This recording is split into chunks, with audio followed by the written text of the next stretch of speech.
বন্ধুরা কেমন আছো তোমরা? অবশ্যই ভালো আছো আর সুস্থ আছো, আর আমিও ভালো আছি। তো প্রথমে একটু ধানা ভিডিওই বুঝতে পেরেছো যে আমি কোথায় গিয়েছি। তো আজ এক জায়গায় পূজা ছিল, সেখানে আমি আর আমার ননদ এসেছি। তো এখানে এখন সবাই যাচ্ছে জল ভরতে ঘাটে। তো সেই সঙ্গে ননদও বললো চলো আমরা যাই। তো মোহনা আর আমার ননদ ওরা সামনেই আছে, তো আর আমি পিছনে ভাবলাম ভিডিও করে নিই। তো সেইভাবে সবাই ভিডিও মানে আমি ভিডিও করতে করতে যাচ্ছিলাম, আর অনেকেই আছে। তো সবাই জল ভরতে যাচ্ছে, দেখতে পাচ্ছ। মোহনা ওর পিসির কাছে আছে আর বারবার পিছনে তাকিয়ে দেখছে আমার মা আছে কিনা। তো সেইভাবে আসছে। তো আমরা ঘাটে চলে এসেছি। তো আমাদের মন্দির থেকে আর ঘাটটাও বেশি দূর না।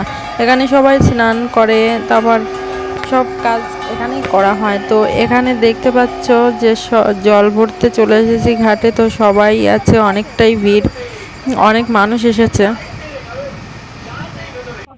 তো অনেক অনেক গরমের মধ্যে তারপরে আবার এখানে রোদ্দুর, কেমনই একটা লাগছিল। তো তাও কি হাওয়াটা ছিল বলে বাচ্চা, যদি হাওয়াটা না থাকতো না তাহলে অনেকটাই কষ্ট হতো, কারণ গরমটা অনেক পড়েছিল সেদিন।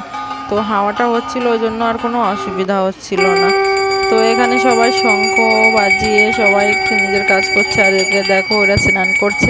আর ওই যে মন্দিরটা দেখতে পাচ্ছ, বেশি দূর না। তো ওদের আমি কি বলছিলাম সেটা আমি জানি না, ওরা স্নান করছিল আর দেখছিল। তো এখানে সবাই জল ভরছিল, আর যে কাজ ছিল সবাই করছিল।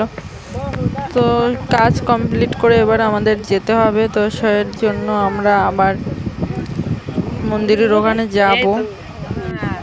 রোদ্দুরটাও অনেক পড়েছে, তো আমার মাথা এমন ঝিমঝিম করছিল রোদ্রের জন্য, তবুও কিছুই করার না, কারণ পূজা ছিল, পূজা তো দিতে হবে। তো এখানে কি বলতো, পুজোতে তো আমাদের মানুষই ছিল, সেই মানুষেরটা দেওয়ার জন্য আর আমিও ছিলাম।